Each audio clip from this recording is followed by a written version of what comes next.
Hello, friends, and welcome to the 9th episode of All New Snap Judgments. I'm Roy Rogers, and joining me today, as always, is my friend and yours, Aaron Glazer. Aaron, my friend, our loyal listeners / loyal viewers cannot see you, but I can. I can see that you are tanned and rested from your time south of the border, and not the boring south of the border between North Carolina and South Carolina, but actually south of the border. How was Mexico, my friend? It was glorious. The best part was swimming in a cave sinkhole. It was absolutely amazing. Everything was fantastic, except now my head is peeling. The price one pays for enjoying the outdoors. That's why I just never go outside unless to walk my dog.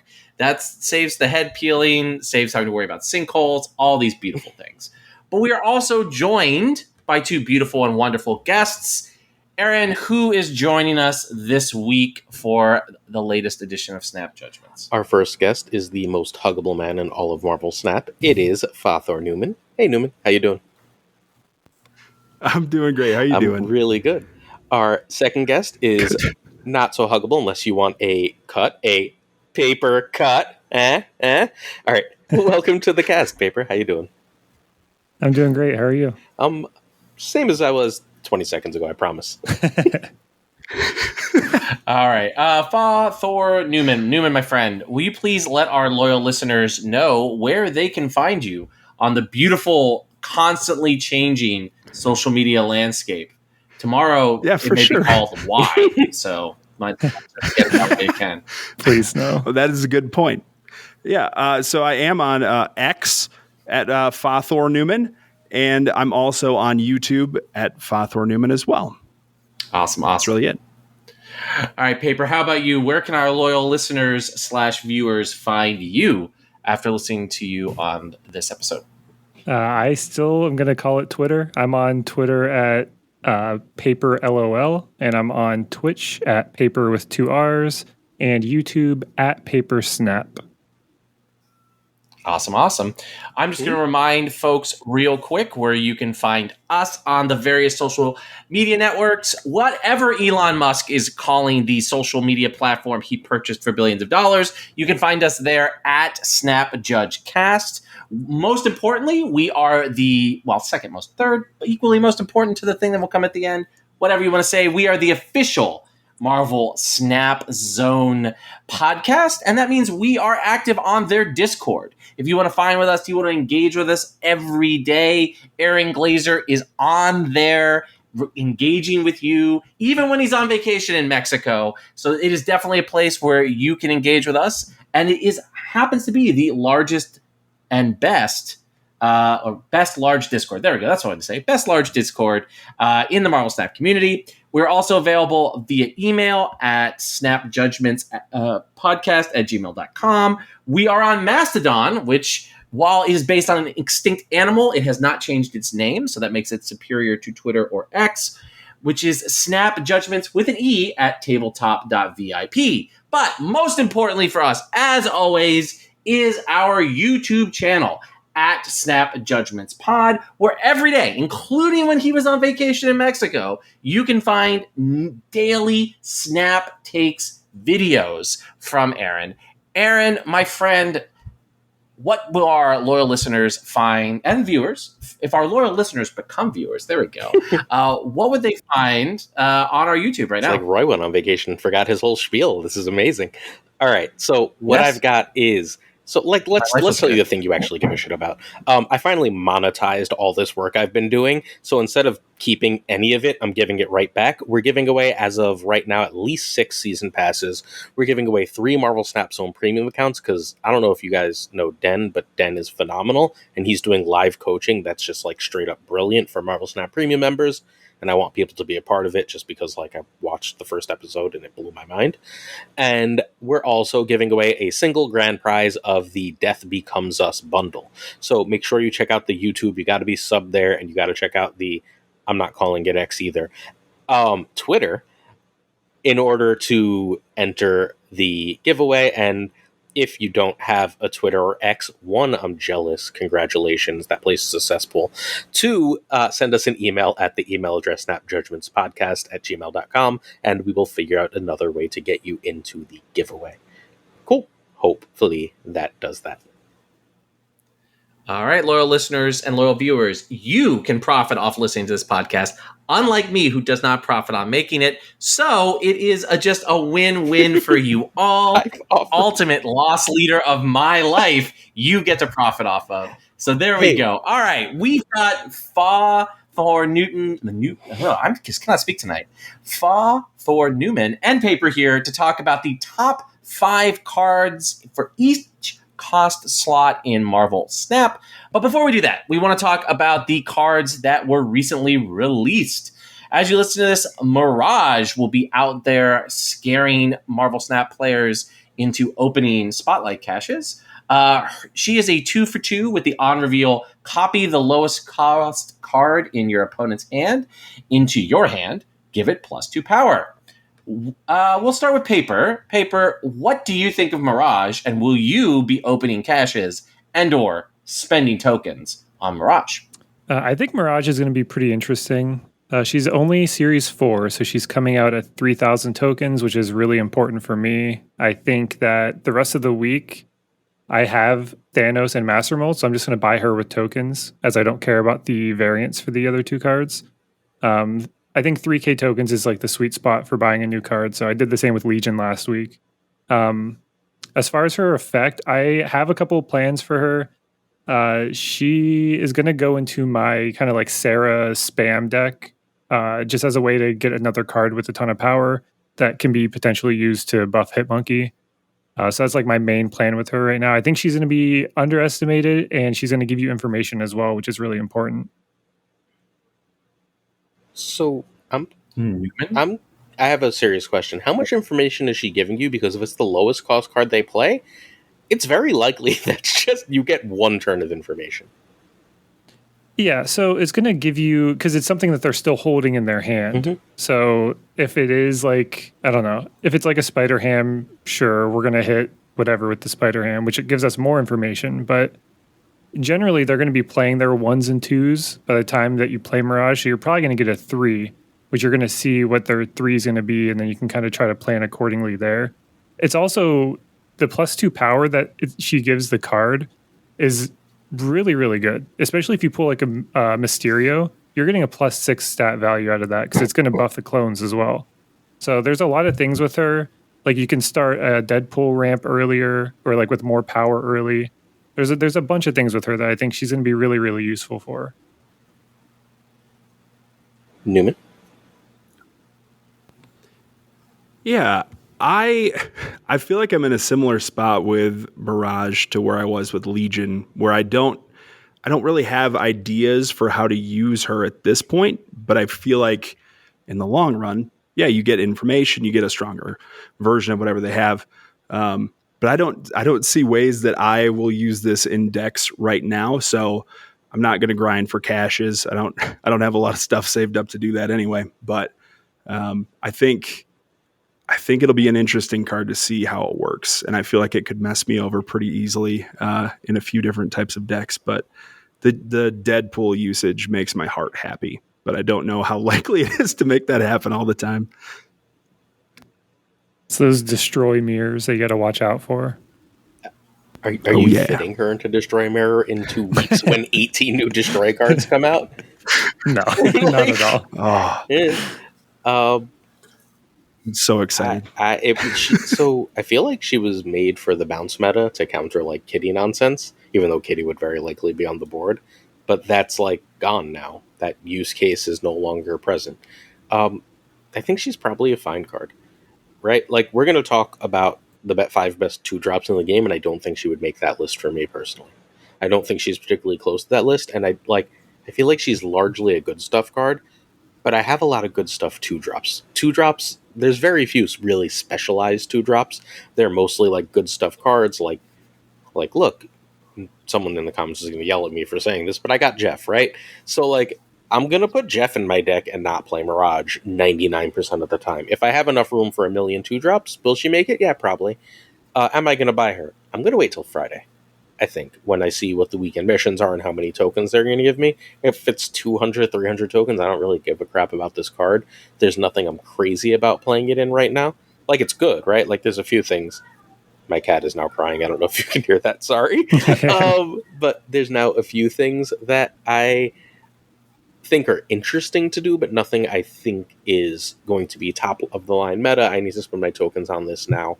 So, and also, like, I have every other card in the game, so this will always be in my shop. So if I don't buy it right away, like, I want at least 3 of the cards next month. So if this is on a single alternating thing with Lady Deathstrike, who's the other card I'm not 100% sold on, cool. That sounds good to me, right? Like, I'll just decide when I decide. Until there's a thing to do with it, there's not a reason to rush. And I think that's important if you have the tokens. If you're doing this in Spotlight caches and you badly want Mirage, then obviously go buy Mirage. Roy? I think you're totally right that this is just sort of a good stuff utility card. And the question is, can it beat out in the good stuff decks other utility cards like Jeff? But even like Goose, like it's sort of like the 2 spot is very crowded with sort of valuable role players. And the question is her upside, which I think Paper is right, that she does give information, which sometimes maybe Glazer's criticism that is not always the most useful information when you get, like, I don't know, maybe they drew a Nebula on turn 2 that they, and they played a Goose. I'm in a Goose mood today, right? They, and whatever. But, like, you get some information and you gain 2 power on a playable card. I said this last week. The one advantage of Mirage over other cards is the card is always going to be playable, right? Because most of the time your opponents put good cards in their deck. And so just getting a Nebula with a additional, like a starting +2 power, or a kitty that didn't get played because of some reason, right? Or just a Sunspot with that starts with a 2 power, right? That got drawn awkwardly. Is, that's something you can squeeze in to a turn, and that gives you some additional advantage. Like, I do think there's some serious upside to her. The question is, can her upside beat out the other good stuff upside of sort of a generically good card like Jeff? Probably not off the top of my head, but like the Cam Bests of the world and other deck builders like that who are really good at distilling down Paper to sort of generically good value cards, then we'll see what they have to say.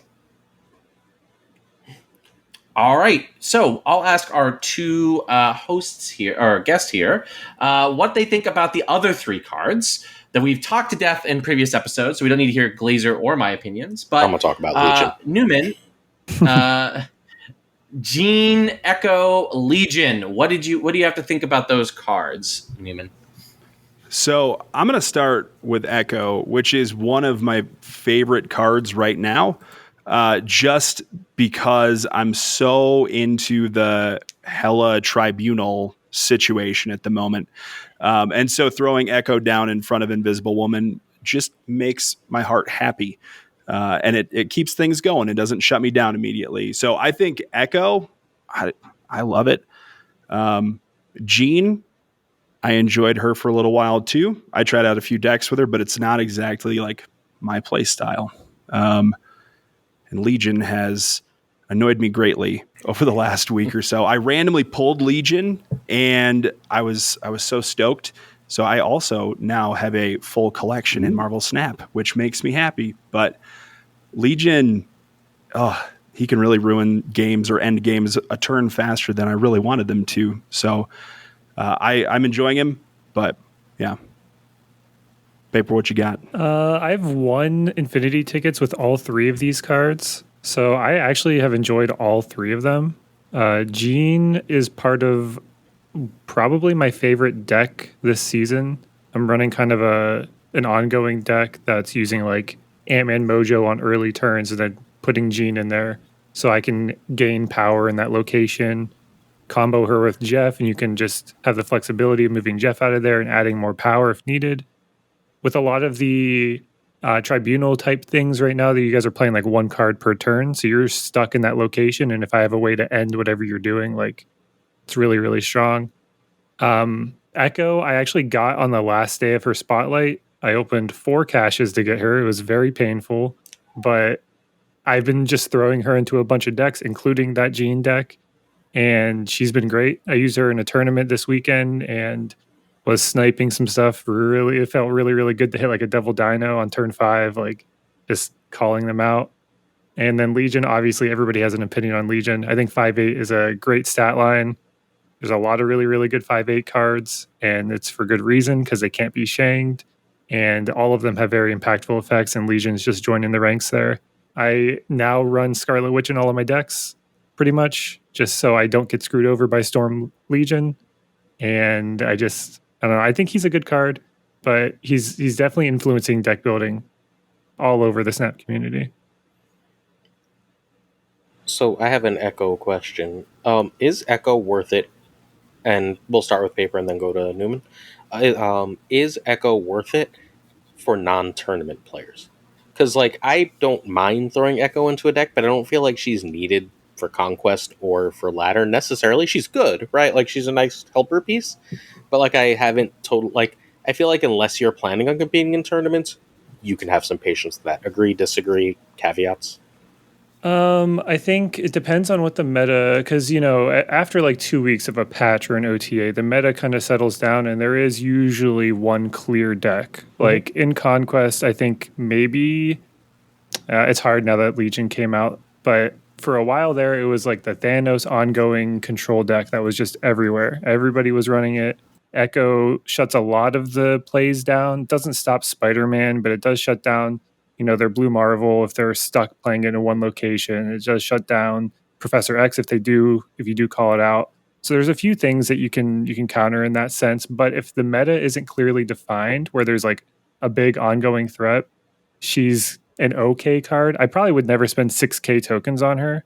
I wish I would have pulled her in like my first Spotlight cache of the week, but Second. I had to go all 4. Yeah, I don't know. I think she's okay. Once she goes down to 3K tokens, she'll probably be way more worth it at that price. But at 6K to purchase her, if you're not doing particularly like super counter decks in tournament stuff, then she's probably not that worth it. Newman? Yeah, I think I look at Conquest a little bit differently. I like winning.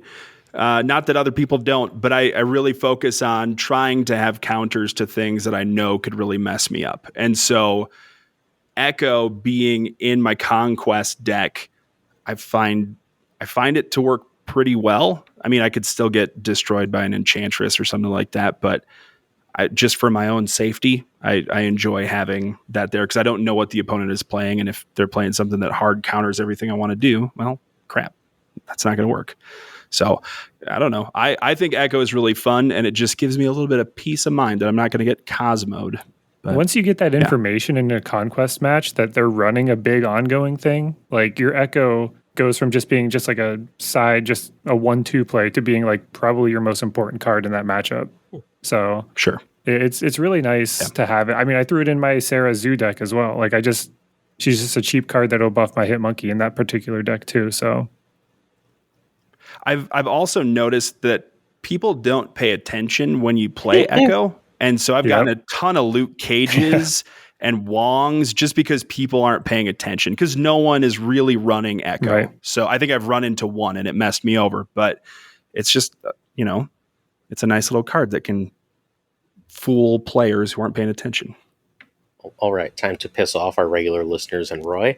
But if you've been listening to this podcast, since Legion was announced, I was like, I'm buying that day one. And everyone's like, that's bad, right? And I was like, I don't care. That's amazing. Like, that's the coolest thing in the game.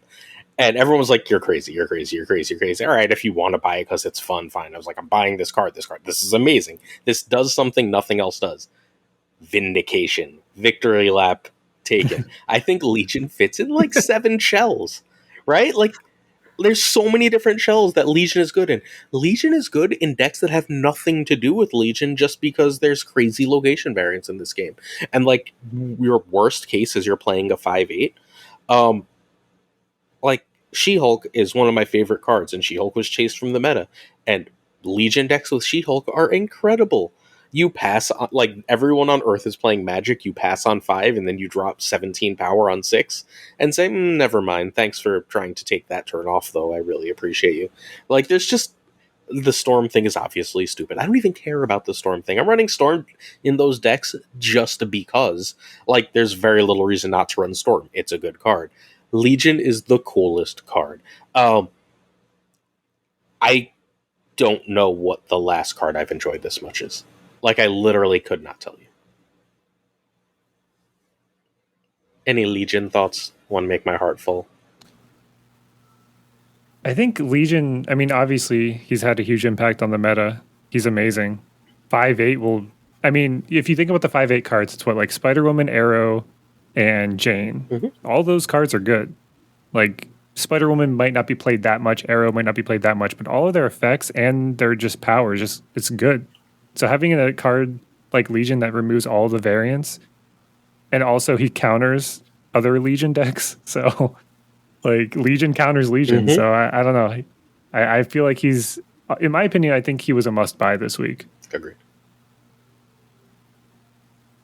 Okay, we could move on. Oh, Newman, I'm sorry. Go ahead. All right. Oh, Newman, go ahead. No, I think that Legion's fun. I haven't had great success with Legion, but I do think that Legion is a very interesting card. And the one moment that I had that I was super stoked about is they played Storm, and I was like, I know what you're going to frickin' do. You're going to Legion it and ruin my day. So I threw my Magic down, and I limboed everything, and they did it. It just, those kinds of things make me happy. And I think later on it'll be more annoying to guess if they're running Legion, but it's been really interesting to see people's plays with Legion and on X, Twitter, whatever, like seeing screenshots of just like screwing people's boards over with Legion. It's been really fun to see. So that's what I got. No problem. All right. We have a big topic to dig into, so let's jump into it. All right, Glazer, will you explain exactly how this is going to work for our loyal listeners and loyal viewers? Right. I made a list of basically all the cards I immediately saw and thought this must be in consideration for the top cards in the area. We're going to go through them, cut most of them, add anything we want, and then debate the last several cards until we have a top 5 cards at each cost slot. Is that a clear enough explanation? Does that work for everybody? Yep. All right. So yes, I'm going to say a card's name, and everyone just, I can at the same time, it doesn't super matter, say cut or keep. And if it's cut, cool. We're not going to talk about that card again. And if it's keep, we're going to add it to our discussion pool. So, Bast. Cut. We are all in agreement? Yep. Roy, you got to... Yep. Deadpool. Cut. Cut. Yeah. No, thank you. Echo. I'm keeping her. I think so, too. I think we have to at least talk about her right now. I had Echo on my keep list as well. All right. That's going to cause... We just blew up. So all the Wade Wilson fanboys just died. As always, we've disappointed our ex. I mean, I do love Deadpool, but not top one. It's so specific. It's possible he ends up. It's just, if Deadpool ever gets good, you just run Armor and Cosmo, and he's not. All right, let's not talk about our cuts. Yeah. Torch. Gotcha. I'm cutting Torch. No, thank you. No. Iceman, I assume keep. Keep. Yep. All right. Kitty Pride. Keep. I kept her. Yeah. Yeah. Okay, I can live with that. Nova. Cut. It's not November. I think I'm ready to cut Nova. Yeah, that's fine. Right. Korg. Cut. I think I want to keep Korg. Ooh. Spicy. I don't know if he makes it, but I think he's a real contender for the 5 spot. All right. Nebula is a keep, right? Okay. Yep. No one. I actually cut her. Did you really? Ooh, we gonna beef. All right. We can talk about what my list was. All right. Well, we'll get there. Ant-Man. Cut. Yes. And cut. Sunspot keep. Goodbye. To at least discuss. Keep. All right. So we'll keep. Okay. So what are we adding to this list? Are there any cards not here we want to add? Ghost Spider. Okay. I can see adding Ghost Spider. Mm-hmm. It's amazing how much more I like Ghost Spider, by the way, than I like Iron Fist. Is that insane? Can someone explain to me why that's the case? It's more flexible. Yeah, it's just like It's just a better card. it's so much better. Like it feels like it should just be the same thing in reverse, but it's so much better. All right. So we've got 7 cards. There's better art. We've got 7 whole cards to talk about now, right? Yeah. I think we should cut Kitty Pryde until she has a home. Is that insane? Yeah. I haven't seen Kitty Pryde too much since the nerf, I'll call it. And so I don't even know her current state, like where she's at. So I think, I don't know. And everything. Like I see it. I just don't lose to it anymore. Paper. Yeah, I'm running her in that Sarah that Sarah deck that I've been running, just because it's another card to buff Hitmonkey in that list. But I don't know if it's like as oppressive as it used to be. Like I think it's a good card. I think the Angela synergy and the Bishop synergy are still real, but like that doesn't output enough power alone anymore. Even with like Angela and Bishop, Shadow King is in the meta right now, and both of those cards have left my Sarah deck because I got Shadow Kinged one too many times. So I mean, and there's a ton of lockdown everywhere, right? Like there's just a ton of lockdown, and Kitty hates lockdown. You can't play her in Storm. Yeah, like you can't play her in the Storm lane ever, and Storm's everywhere. So she's gone. We are down to 6. I'm assuming that everyone is against me, and we should just cut Korg. Well, can you make a case for Korg? Okay. 1, the Darkhawk package is probably the best package in the game. And Korg goes in 99.9% of those decks, and he's not a good enough body that you feel terrible for running Killmonger in the same deck. I know that's a weird argument, but like he's not irrelevant power, but he's also not so much power that you hate Killmonger. And 2, I think an opponent drawing a rock is one of the most underrated effects in the game.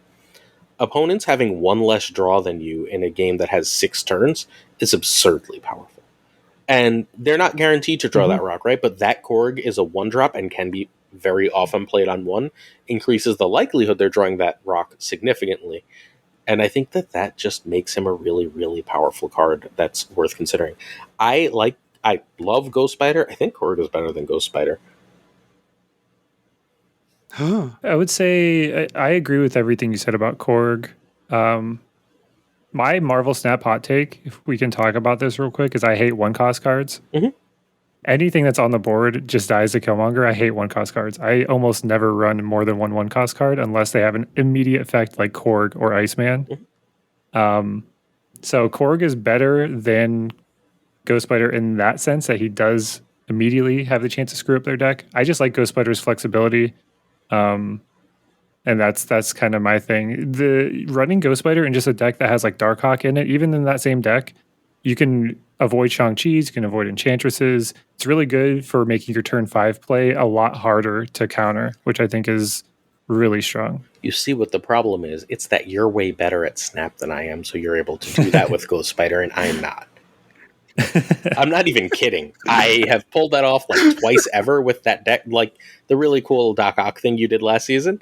Like I managed to do the cool Ghost Spider thing like once or twice, and then I watched you play. I like lurk on your stream, so like I watched you play, and I'm just like, well, let's try not to curse so we don't have to affect our monetization. Thanks, YouTube. But well, poopy.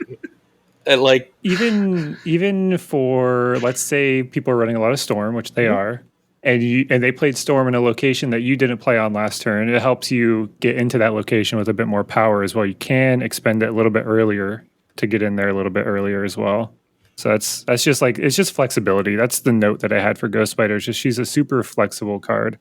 So Safety and I are the last 2 people on Earth still running Phoenix Force decks. And like she's unbelievable in those decks.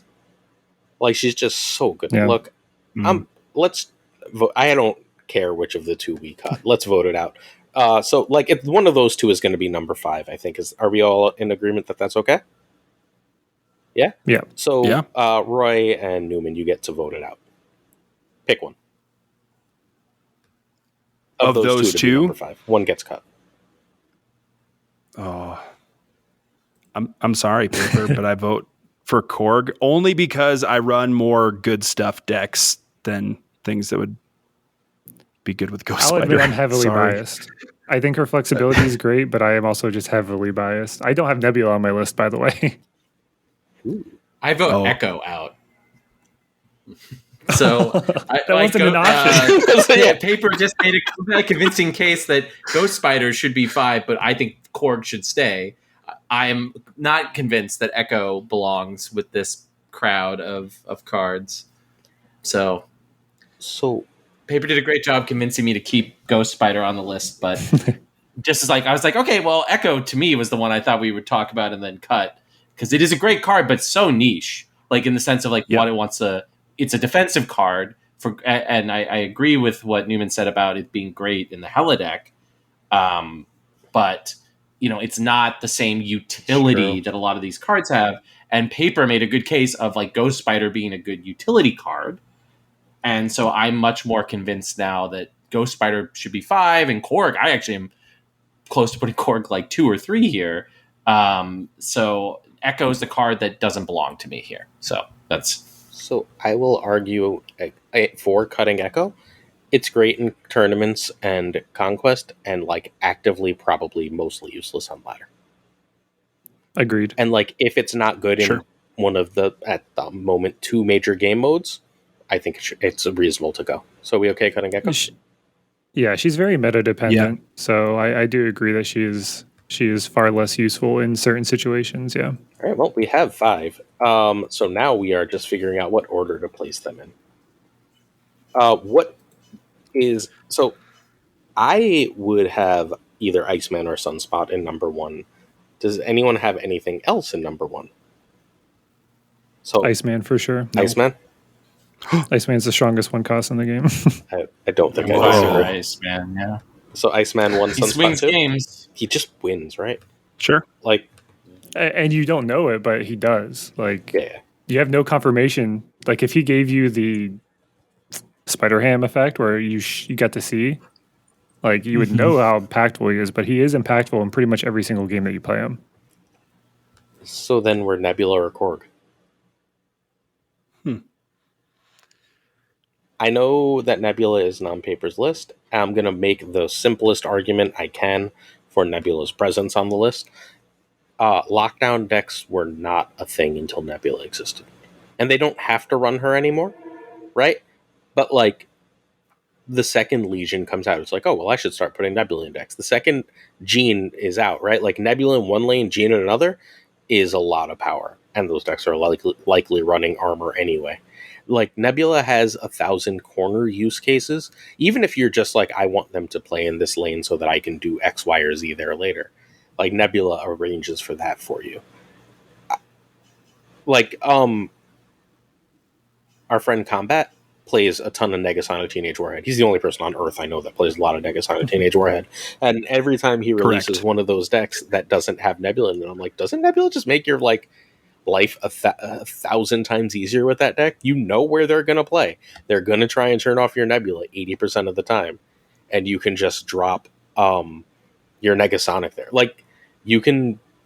there's so much you can do in a Professor X lane, in a Spider-Man lane, that extra power it grabs. Obviously, I don't think she's terrible. Obviously, she's one of the best 1-drops in the game. Like I said, I just don't like 1-drops. I'm biased. So this whole section for me is all utility based. Fair enough. So Nebula 3 or 4, just please decide, friends. Why not 3? There you go. So we can go 3. We are at Iceman 1, Sunspot 2, Nebula 3, Korg 4, and Ghost Spider 5. We're all okay with that? Yeah. Yeah. This is going to be blank to our viewers. Sorry, listeners. We just read it to you.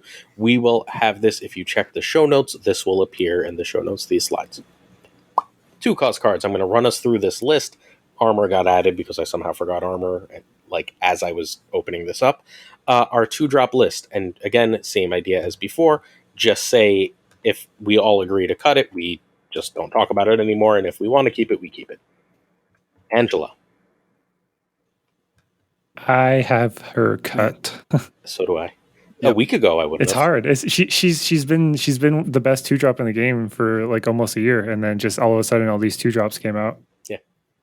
I mean, look, When Kitty was dominant, I'd still have her on the list. Lower end, but she'd still be there, right? When she was averaging 12 power a game, that was a thing. Zabu, I assume, is on everyone's list because come. Yes. Keep. Yep. Like, I don't know what necessarily is going to be much better than Zabu. Jeff. Yes. Keep. Yeah, Jeff gets kept. Okay. We've got Spider-Ham. Keep. I think so, too. Yeah, I don't care either way. The problem is something has to get cut. Goose. I cut Goose. So cut it. Zabu exists, so Goose isn't as good. Yep. In my opinion. Yep, 100%. Although Goose remains really good after Jean Grey. I really, really love that combo of plays. Yep. I like making them not be able to play a 5, right? Like, it's like, all right, you have to play that shitty 2 in your hand. Sucks for you. Yeah. Invisible Woman. Cut. I'm going to argue keep. Yeah. Yeah, I got to go keep just with where I'm currently at in Snap. I love it. So I'm just certainly an enabler for sure. I'm still running it in my Ceradex just as a way to, like, last turn with Zabu, be like, all right, now I drop a 1-cost Invisible Woman and then a 2-cost Shang-Chi and kiss my ass. You didn't see that coming as I was winning. Like, it's just, we'll get there. All right, Luke Cage. I have him kept. I have him cut, but I'll add him to kept. I don't like Luke Cage. We'll get there. Huh. Morbius is cut. Yeah. It's always morbing time. No, I just strongly disagree. Wait, are you actually serious? Roy? No, you can keep. No, you can cut it. Mysterio is to me like a cut. He's a cut for me. Is he a cut for everyone else? He was a keep for me, but I'll cut him if everyone else is cutting him. I mean, I don't love him. I think he's a keep, but okay, let's keep him. I'm 6. I don't think we're going crazy here anymore, so like I don't hate keeping him. Carnage. You'd be surprised.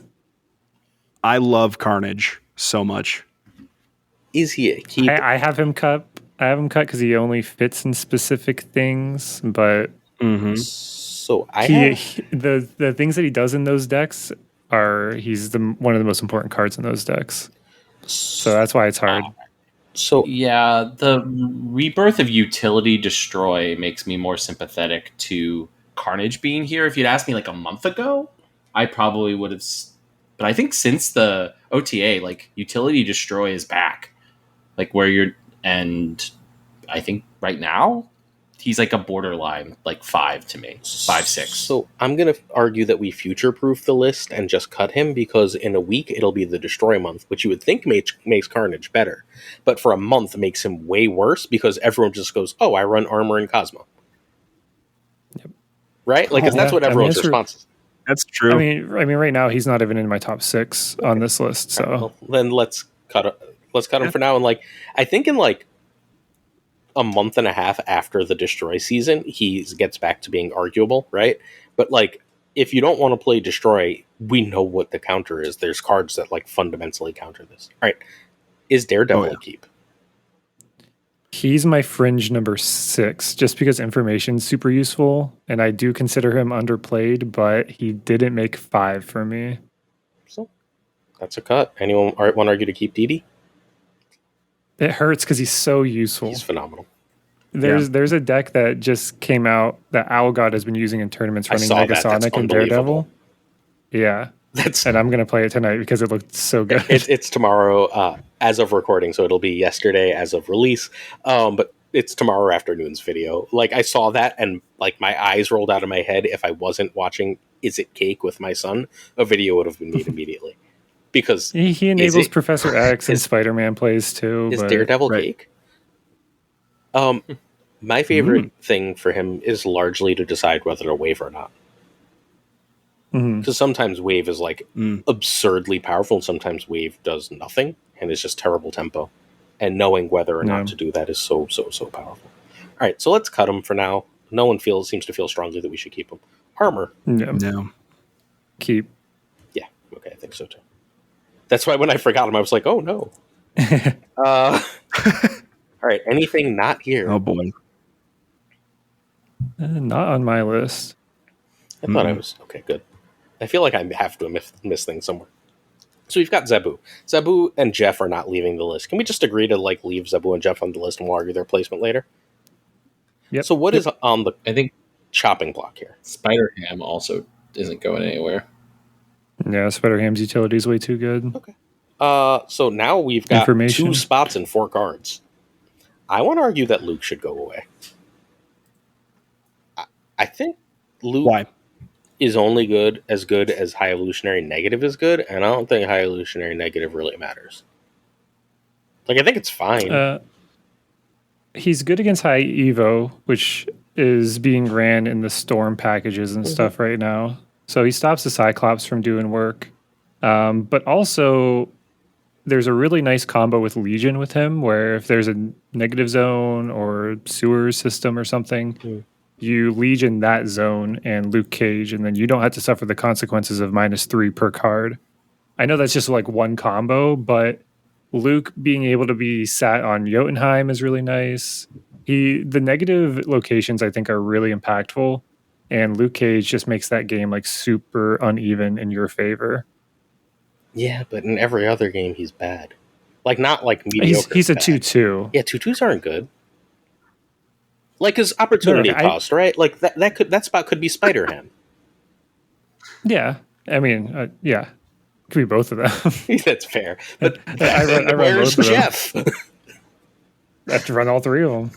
If you don't run 1-drops, then you got to have low play somewhere. All right. So then, what would everyone's cut be? You know what mine would be, and we clearly have disagreement. What would everyone else's cut be? Well, we got to make 2 cuts. I think Mysterio's a safe cut, in my opinion.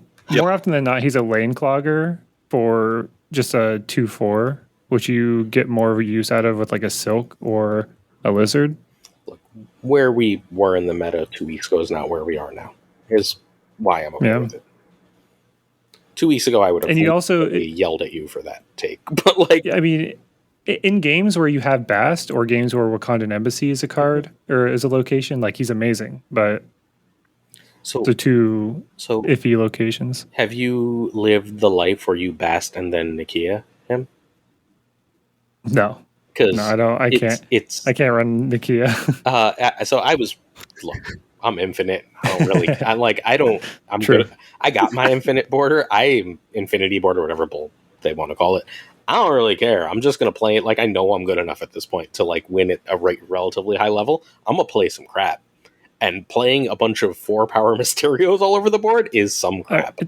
It's a 2-cost Doctor Doom. Yes, it is. Yes, it is. I mean, it's not bad. It just requires 2 cards to set it up.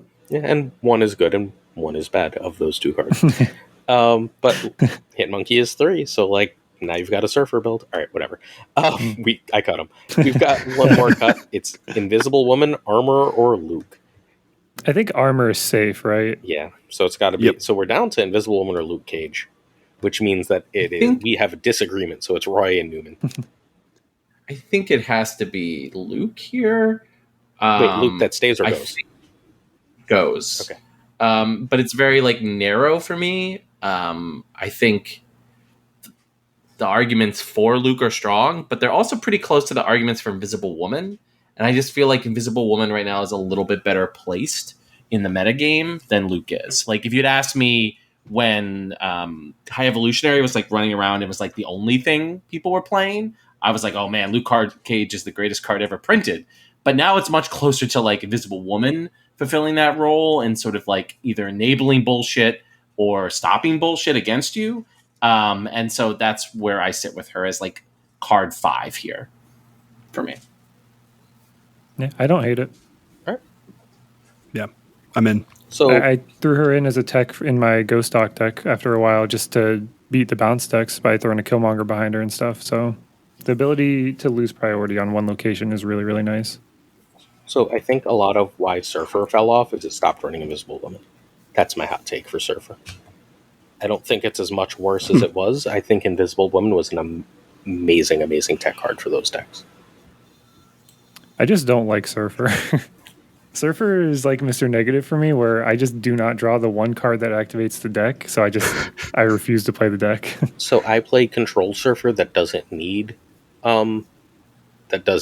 need Surfer. Surfer is great and wins games, right? But like, if I can storm Juggernaut one lane and then like Goose another lane, right? Like, I'm usually pretty solid. Right. Yeah. So, I mean, Surfer's still nice, right? Like, guarantees that win, but like, whatever. Okay, so spoilers. He's not making top 5. Oh, really? I'm fight you for that. He's in our picture and everything. All right, armor is clearly 4. Yes. Yeah. And then Spider-Ham is clearly 3 because it's not better than Jeff or Zabu. Mm-hmm. And then we have the fight. I think it's Jeff, number 1. It's got to be, no right? deck restrictions to run Jeff. Jeff can be thrown in every single goes deck. in everything. Like, I've got literal people who follow all of my videos to go, why is Jeff in this deck also? Because in everything. Everything. I don't think you're wrong, but I also think you're underselling just how polarizing the existence of Zabu is to this game. Yeah. Like Zabu just is a fundamental pillar of how this game works. Like, if Zabu disappeared tomorrow, Marvel Snap would be a different game. And that, I think, is just a fundamental thing. Like, I think Jeff is number 2, and like being number 2 to Zabu is like okay, like, yes, I would gladly be number 2. It's like being number 2 to Serena Williams or something like that. Like, yeah, okay, cool. Like, yeah, awesome. I'm really number 1 because Zabu is kind of like in its own like S tier with cards that completely distort this game, like high evolutionary, right? Like, these are just, it's just a busted card.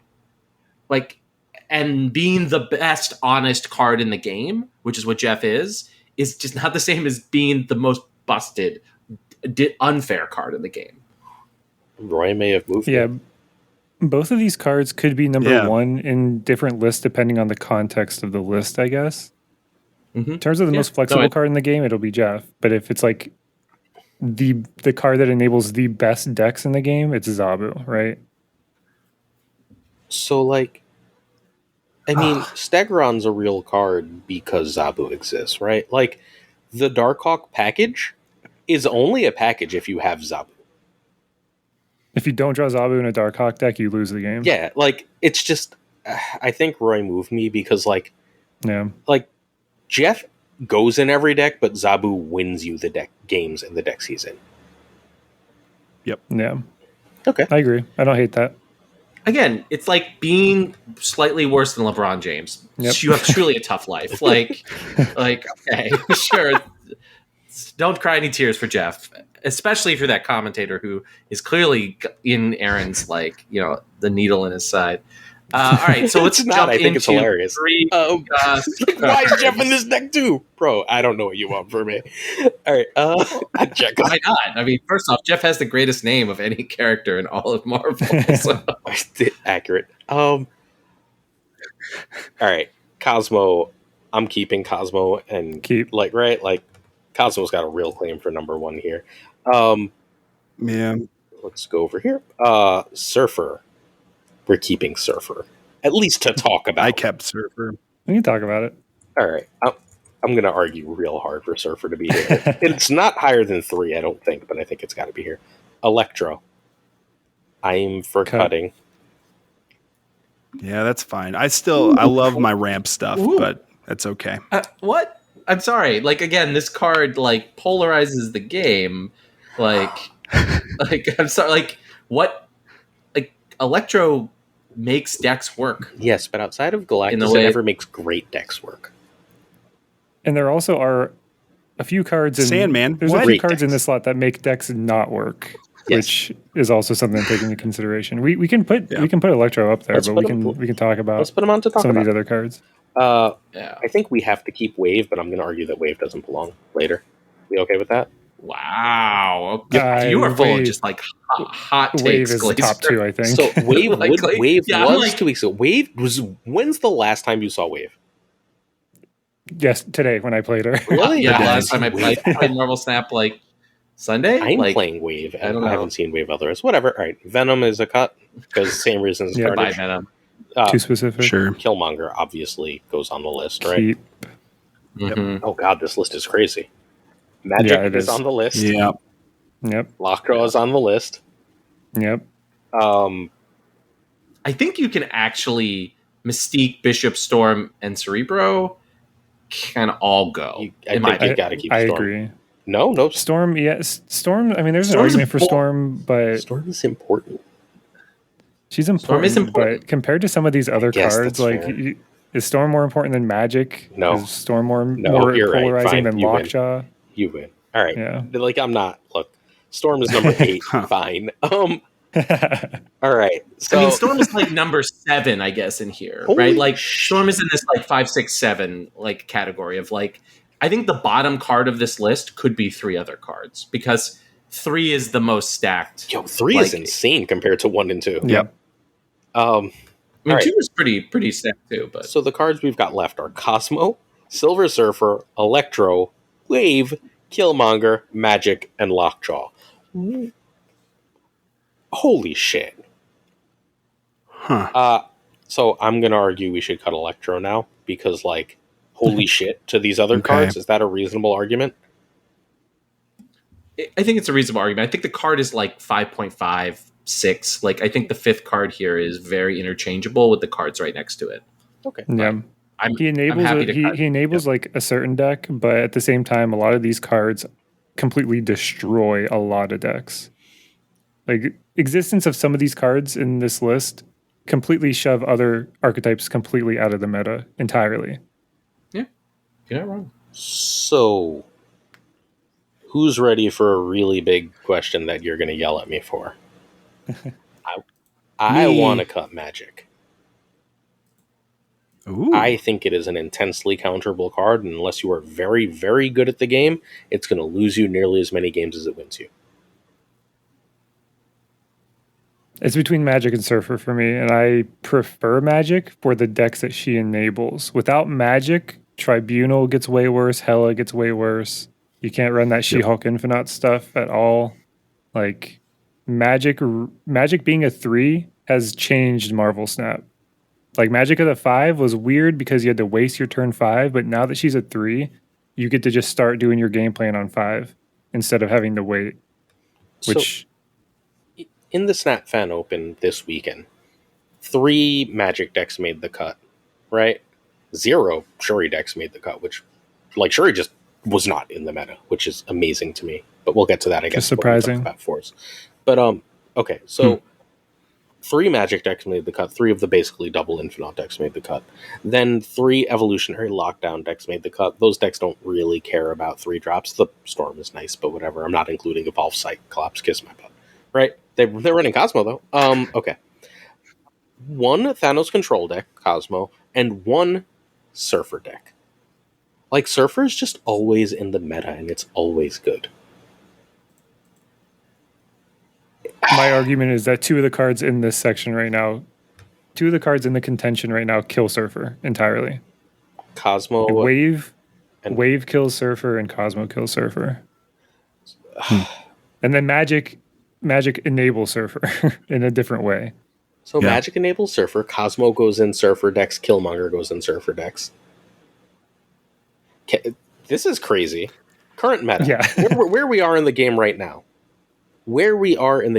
The decks that are good as of today, July 31st as we're recording, August 2nd as everyone's hearing this.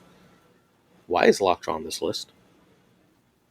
I was just going to say that's the card that seems like the odd one out to me right now. I don't hate Lockjaw being 6. I just think every time, like, we had Lockjaw High Evo, Lockjaw Thanos, like, Lockjaw has been consistently a card that even when he gets pushed out of the meta, he comes back for some reason or another.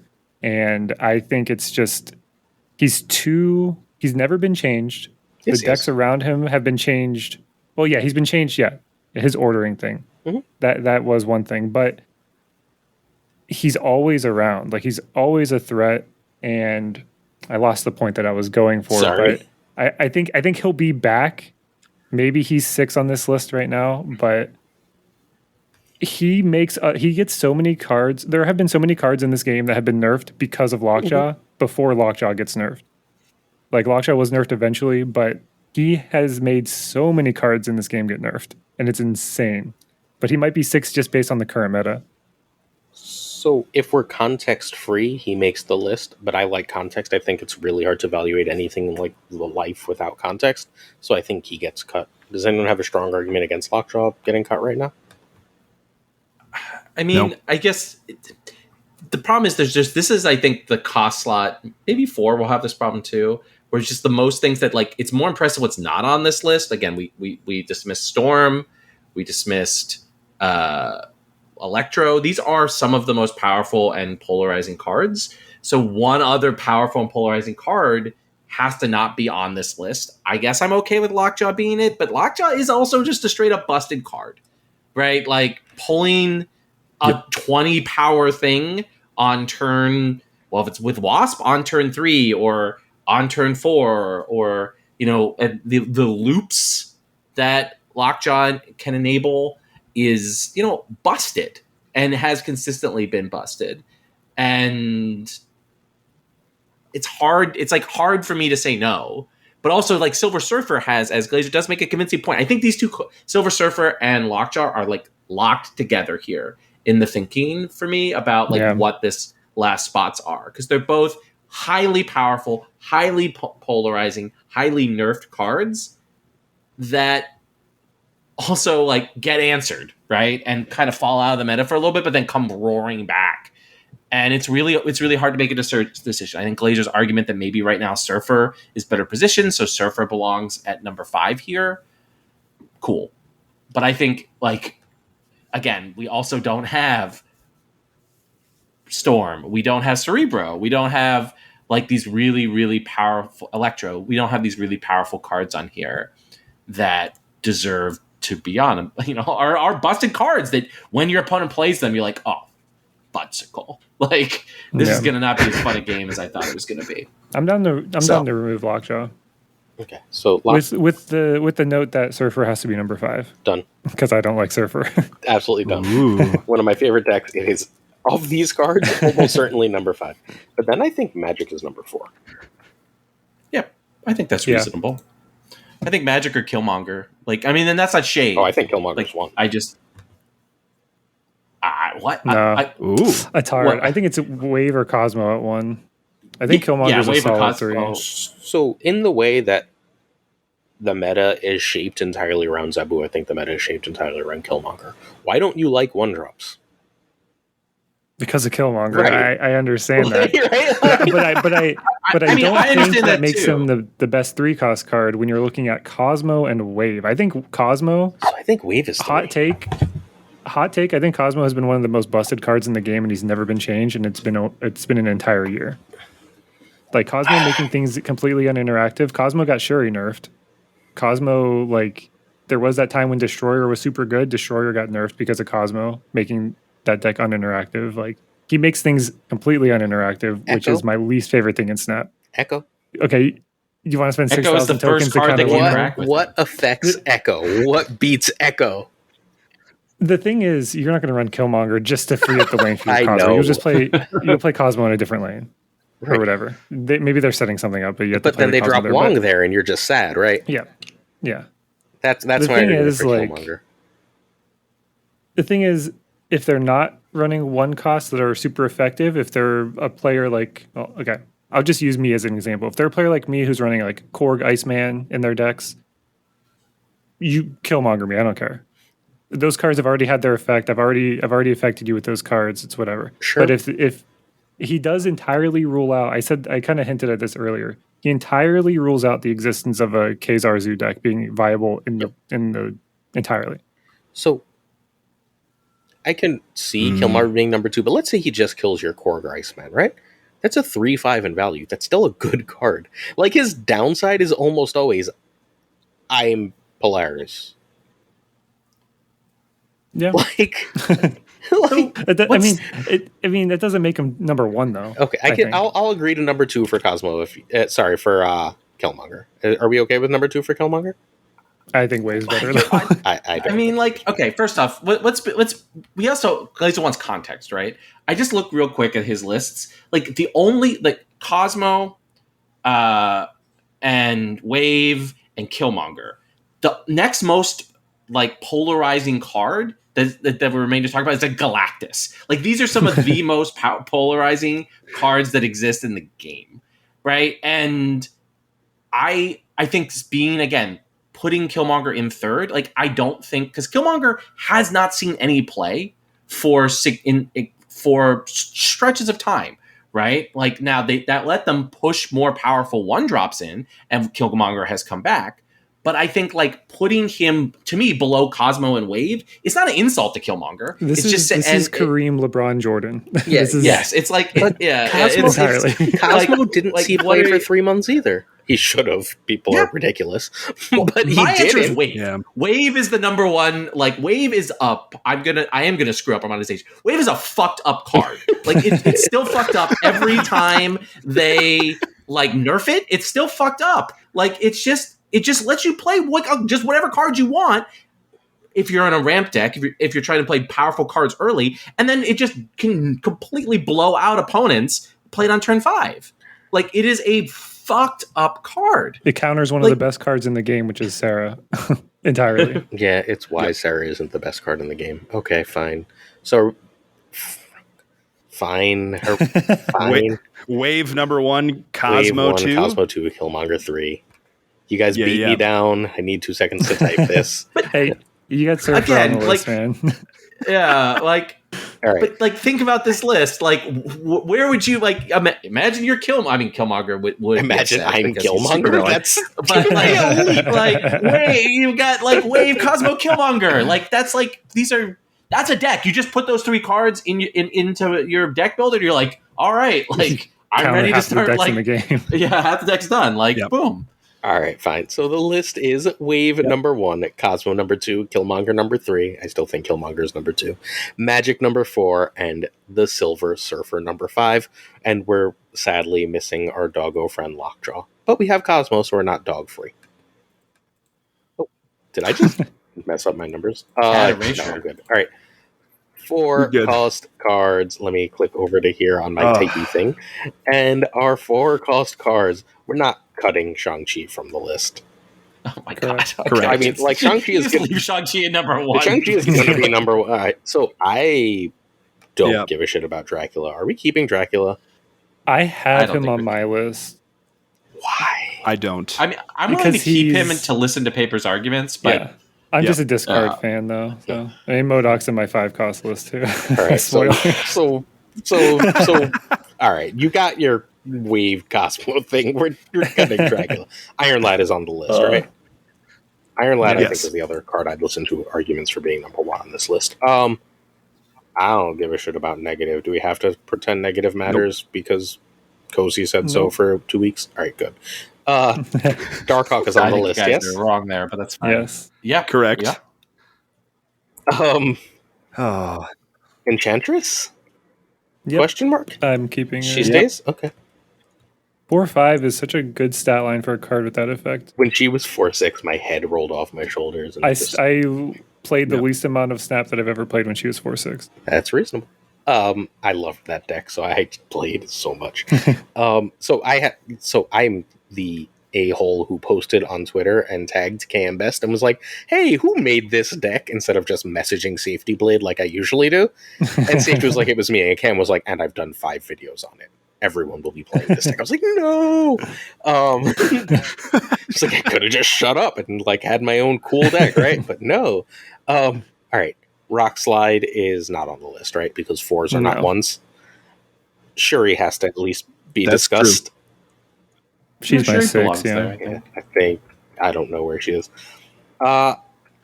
This is going to get me yelled at. Phoenix Force is on my 5. Cut. I hate it. No one else is. It's so hard. It's not hard to set up, but it's so particular. You have to do a very specific set of things, and it can be bricked very easily. When it goes off, it's amazing. Yeah. Amazing card when it's pulled off properly. But if you draw your discard or you draw your destroys in the wrong order, you don't have your destroy targets in the correct order, like, that hurts. Okay. This would be my number 6, by the way. Moon Girl? I mean, it's up against Shang-Chi, Enchantress, Iron Lad, Darkhawk. Like. That's why I'm not fighting too hard. So, Moon Girl, does Moon Girl belong? Because I think no. I just put her in regards to meta. What's missing? Anything missing? There is one thing. I don't know. I mean, High Evolutionary is not here. Oh, fuck. He needs to be. Right, You're right. How is High Evolutionary? Because the card itself doesn't exist in my brain. I didn't even put it in my top 5. I would replace Dracula with High Evo in my top 5. Okay, so good catch. So High Evolutionary is number 1 or number 2? Played. Right? Like it's number 2 behind Shang-Chi. Okay. Like all right. you can't beat Sean. So like you the just entire can't game is balanced. Like every time someone says nerf Shang-Chi, I'm like, I feel like, and like really smart people say it sometimes. Like, do you not understand what this game becomes if Shang-Chi doesn't exist? Like the game just like stops existing in recognizable balanced form. Everything is balanced around his existence. 5 8s are crazy good because Shang-Chi exists. Because they duck him. Yep. Yeah, it's absurd, but whatever. All right, so Shang-Chi... He's one of the few cards that stop the numbers race, yeah. So Shang-Chi 1, High Evolutionary 2, we're all okay with that? Like, I don't feel like there's any real argument to be had here. Oh, yeah. All right, so 3 is between Iron Lad and Darkhawk. Have fun. It's Iron Lad. Sure. More versatile. Darkhawk requires you to have played Rock Slide and Korg. Mm-hmm. Potentially just Rock Slide. Iron Lad being a 4/6 after, 2 months of him being released is insane to me. I don't understand how he hasn't gotten OTA'd yet. Because they're not. Because he's Series 5 and they only nerf things when they're not Series 5. And you're not noticing that also, because they look at my data and every time I play Iron Lad, he doesn't hit anything good. So, like, they just if he doesn't hit anything okay. good, that's the thing. Even if he doesn't hit anything good, he's a 4/6. Like, it's so crazy. He's one of the best cards in the game. Doesn't feel that way when you're like, he needs to either be Hella or MODOK, baby. And then he just ends up being Electro. And you're like, a rock. A rock, yeah. Well, I bought Howard recently. You bought Howard? That is I was gonna say it's a dumb statement. I'm very sorry, but I really wanted it for the Hella Tribunal thing that I was doing. For buying, I freaking love Howard so much, and it makes Iron Lad so good. So I do want Howard. I don't know. I love Iron Lad. I think Iron Lad is super fun. But also, I love Howard. So sorry, Glazer. The thing I'm doing. I don't think Howard's bad. I just don't think Howard's good. I think Howard's like a fine card. He's not like should have been a Series 4. Yeah. Oh, 1,000%. He's so much fun. Oh my gosh, I love it. I badly want to make a Mirage deck that goes Howard, Mirage, and Cable, and then and Zabu because I'm not a crazy person, and then like White Queen and and just runs all that nonsense. And like plays leader as a top end and just says, I'm going to beat you entirely with your own cards. And it's running Howard. And the reason it's running Zabu is it's also running Iron Lad and Jubilee. And it's just like, all right, I'm not actually playing cards in my hand, really. I'm playing cards either from my deck or your hand. Let's see how that goes. And like, it's going to lose every game, right? But like, I'm again. That's what Loki is, though, right? That's what Loki does. He takes their stuff. I'm fairly secure in how good I am at this point. I don't give a shit. I'm gonna play some bad decks. All right. We need to fight over Enchantress and Shuri. I think they're fundamentally I think we're all happy with. But they can't be. We have to vote one out. Yeah. One's got to leave the island. Chuck Enchantress. Shuri was the card that got cut in my list for Dracula. We don't have to talk about Dracula. Dracula just can't be on the list. Enchantress. Good. Enchantress is just... He always hits Infinauts. It's amazing. So amazing. Well, for my opponent, he always hits Infinauts. Right. 100%. Yeah. For me, oh God. What, I think Enchantress stays. Shuri's really good, but there are ways to get around her. Nope. All right. We can't do that. We can't do that. I think Enchantress shuts down so much stuff. I think Enchantress stays. Shuri is awesome, but I think Enchantress just controls way more Shuri's things. good, but if a card loses to Negasonic, I don't think it can be that great. Wow. Sure. Just taking shots at Combat. Combat is sitting like asleep. It's like in 3 a.m. in England, and he was just like, what just happened? Did someone come for me? What just happened? Popped up in his bed in the middle of the night. I just think the Shuri ideas are just way too easy to counter. I mean, look at the number 1 on that list. I don't like Shang-Chi's going to kill it. So I'll occasionally like a deck that's easy to play, but I very rarely will spend any real time with it. Oh God, you know what we didn't talk about in 3 drops? It's not going to make the list, but we didn't even pay lip service to Patriot. Look, it's not making the list. Threes are busted. But like, as I was like, speaking of specific, like, I'm like, what linear things do I like? I like Patriot decks a reasonable amount, but like again, threes are busted. Patriot's not on there. Sorry. Yeah, I don't know what my point was. I got lost on a Patriot. Yeah, that's good. Screw Shuri. Let's move on. Dismissing Shuri is just going to create more Commodore pains in Glazer's side, and we want him to have at least. He's still relaxed from Mexico, so I guess now's the time for him to have maximum side pain. I've got this. All right, I've got this Mayan alcohol. I'm ready to like just. That's what I'm going to do when I get these troll comments. Let's jump into fives. All right, we've got Sarah. Are we all agreed that we're at least keeping Sarah for discussion? Yes. Yeah, because I don't know if Sarah's good, but I love Sarah so much. Iron Man, I'm keeping him. Oh yeah, Tony stays. I like it. Yeah, you literally went on a rant last week on the show about how Iron Man had been underappreciated for years. 5 is, I think, the weakest thing since we've talked about 2s, but like there's still lot of freaking good 5s. Spidey. Mm-hmm. Oh, Professor X and Spidey both stay for now? Do both stay, or do we just keep Professor X? I cut both just because they're the same card, but I also have MODOK on my list. So I'm going to keep Professor X over Spider-Man. I kept Professor X. I think Prof X gets the... If we're going to have one lockdown card. So Spidey? I think we keep Prof. Wait, we keep Prof? Yeah? Okay. Keep Prof, cut We can only have one of them, I think. All right, we're keeping Legion for at least discussion. Yeah. Okay. I'm going to argue that he makes the list because I think he's phenomenal. I'm going to argue Sandman has to be on there. I'm sorry. Me too.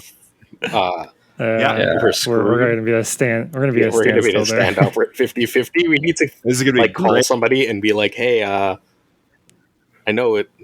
I don't even know who to call." All right, my red hot take is Red Skull goes. Red Skull is just a. I have no interest in Red Skull.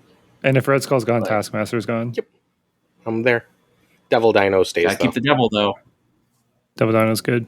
Ooh.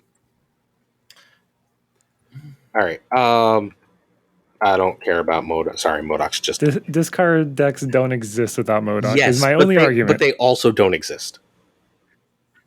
I think they do a little bit more now. You are OP. You don't count for this. I've watched you play. You can read people's minds and, like, ghost spider your shit away. Most people can't do that. Spider-Ham made discard unplayable for a month. Now that he's a 2, he's being ran slightly less, making discard a little bit more viable. Yes, but it still doesn't get quite enough power to deal with the bullshit in the meta.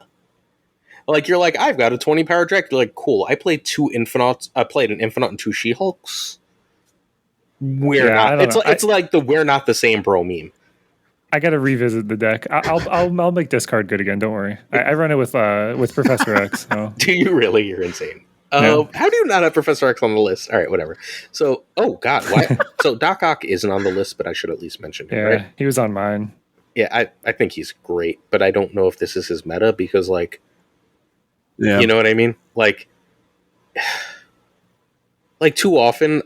So I played a Doc Ock list. Lambie released some Doc Ock Legion list a couple days ago, and I took that into Gold Conquest, and I kept Doc Ocking and things that would just, and now there's like 9 power in 3 lanes, and I've only got 1 Shang-Chi. Like, yeah, and I know, like, that is a downside for Doc Ock. I think his upside is he completely ruins combo decks. Yes. Like, if I pull your Surfer before your Wong reveals or something, like, that's pretty detrimental if you're running that kind of deck. But, like, you can also do stuff against Hela stuff. And then I think he's worth the risk if you pull Shang-Chi, as that does get rid of that. And then you just forfeit that lane. Yeah. You just win the other 2 lanes. Yeah. But I think he's... If you ever feel good when somebody else Doc Ocks you, like, I feel like you're always upset when you see that card on the other side of the board. But I don't think... he might not be a top 5. I actually forgot about Legion in my list. So, all right, so I think Legion's better 6. Than Doc Ock. I don't think he's better than any of our current 6. Yeah. Arguably better than Sandman, but I'm not going to have that fight yet. And Nimrod's not making it because... same reason Carnage and Venom aren't there. And, like, he's, like, if those cards didn't exist or were not played, I think he's easily top 5. But as we are, right? Okay. Yeah. So we're at 6, which is real easy, which means we get to fight over... Is it easy? Sandman. Oh. Who are we... Yeah, you cut Devil Dino and you leave Sandman on. What are you the Sandman thing? Because we are at an impasse.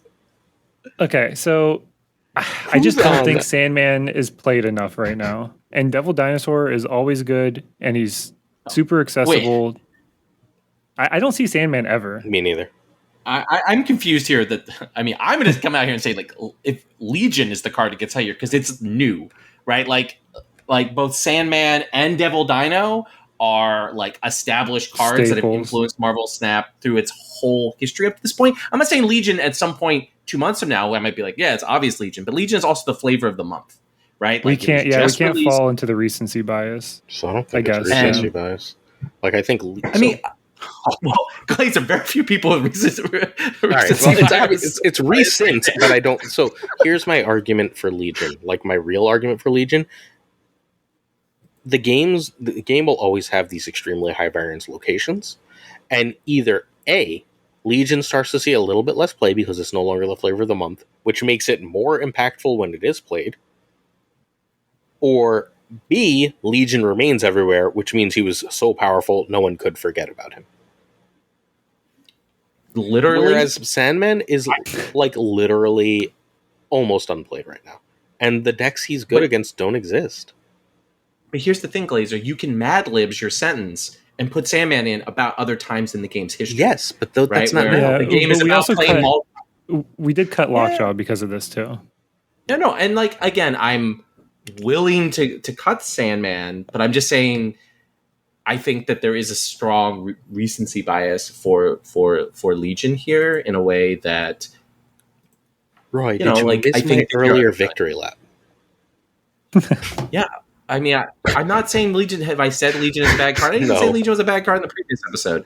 Like, I'm just saying that we're dealing with the top cards, and I think that pillars and people constantly underrate. Sandman is such a polarizing card that people like. He's like small scale Galactus. Like the people who love Sandman decks, and people who hate Sandman decks hate Sandman decks.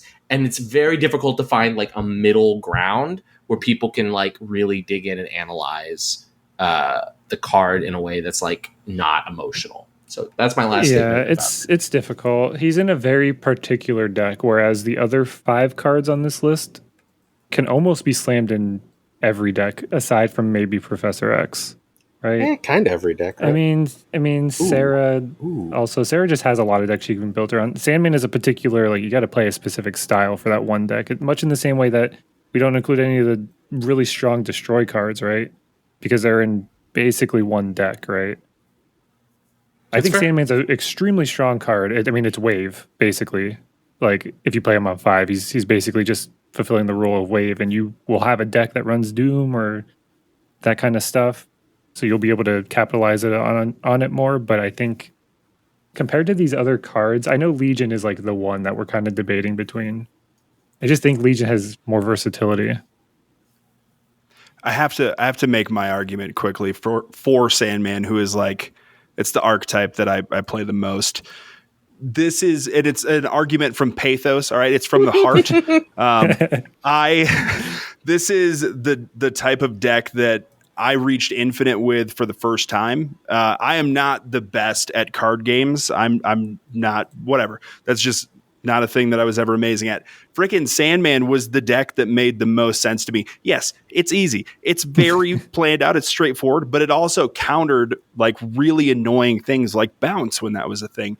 It's not as big of a deal. But for me, Sandman will always be my dude. Okay, he's my man, and I think he's pretty versatile. He's fun, but it's okay. Whatever. It's fine. I just think if we cut Lockjaw based on him not being in the meta currently, I think Sandman has to go for kind of the same reason. I know people are still running Sandman, but is Sandman a top 10 deck right now? I don't know. No. I mean, almost certainly. In my heart, he is. I think Tribunal, I think, is more successful than Sandman right now, but I think Tribunal is actually like sleeper right now. I think Tribunal's good. It's so much fun. I love it so much. Sarah should not be number 1. Agreed. And Devil Dino should not be low. It should be like in 2 or 3. Yeah. Oh, it's rough. Because if Sarah's not 1, then like what is 1? Is it Professor X. Professor X? So I think it should be Iron Man. So it should actually be Spider-Man, not Professor X on the list, I think. The lockdown versions that cut Professor X still run Spider-Man. Doom isn't in the meta, so the downside to the Spider-Man over Professor X isn't as present as it was.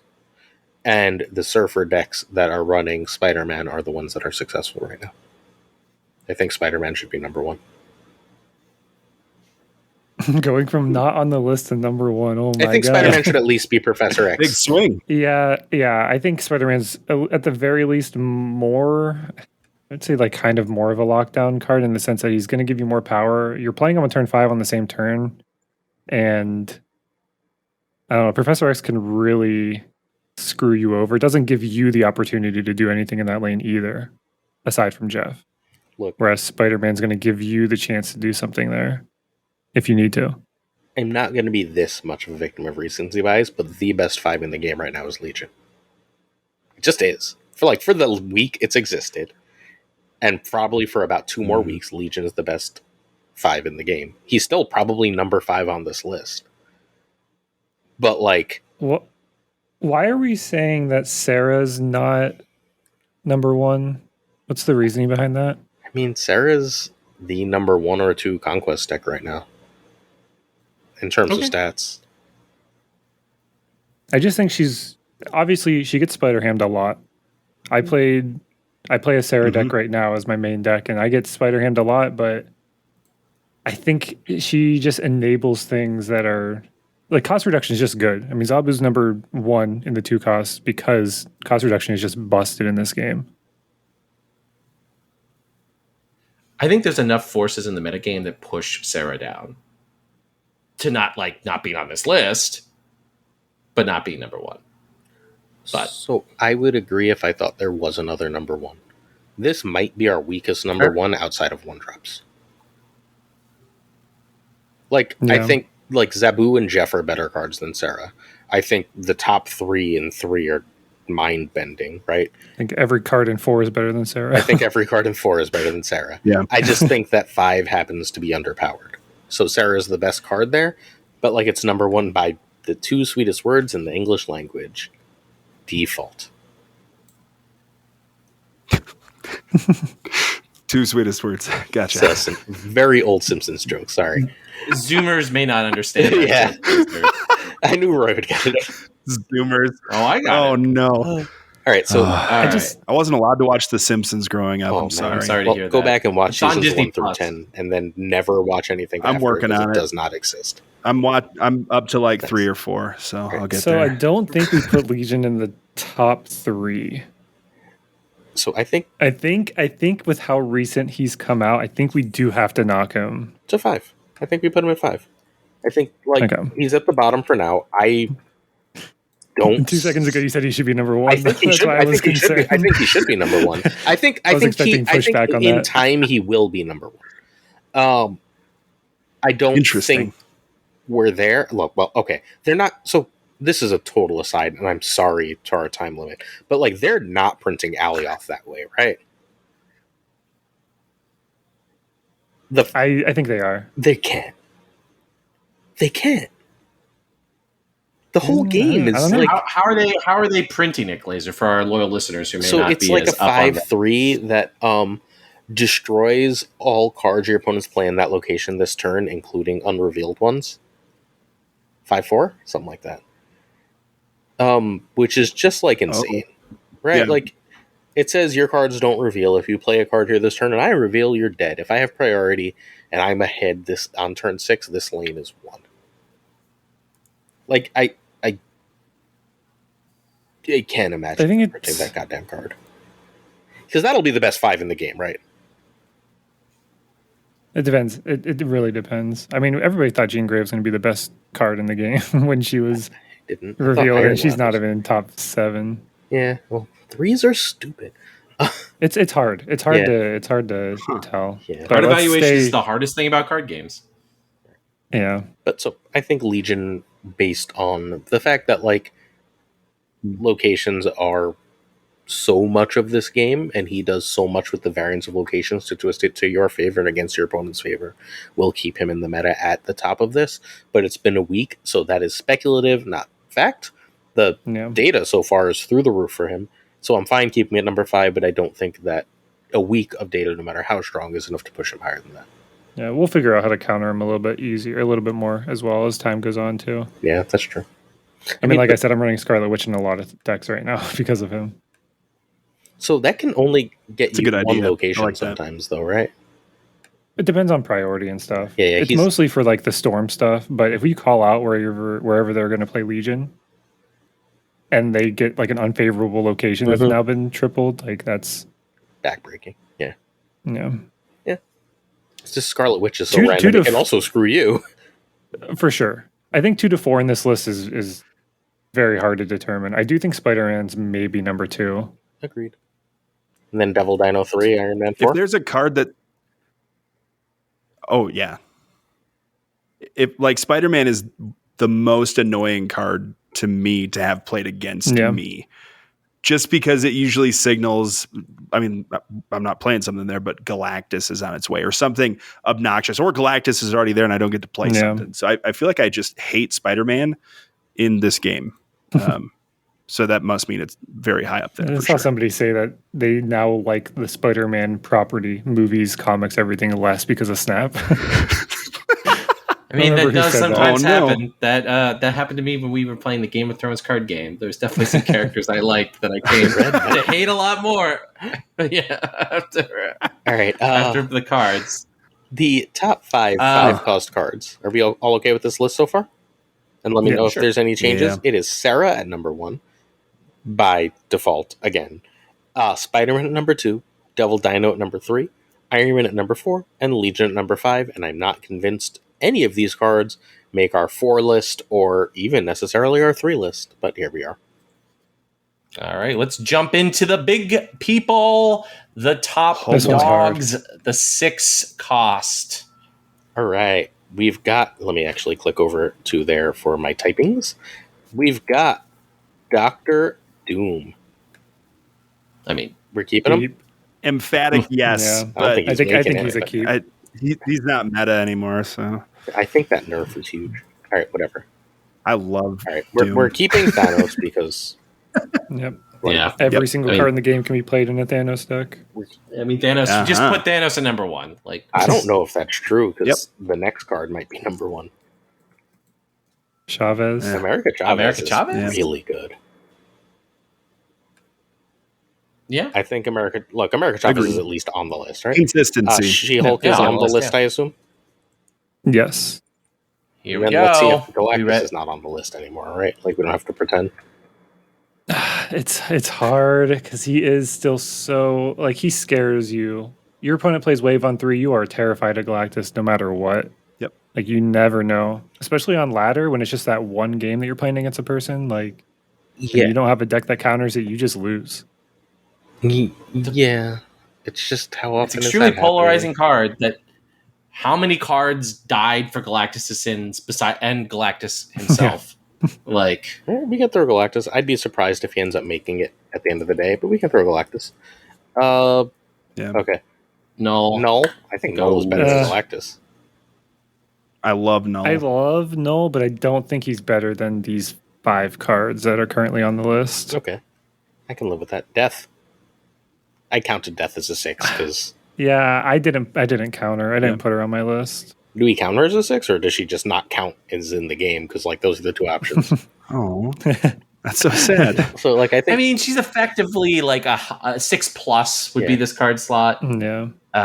But counting this as 6+, does Death belong on the list? Yeah, I think so. I don't know that she makes the top 5 cut.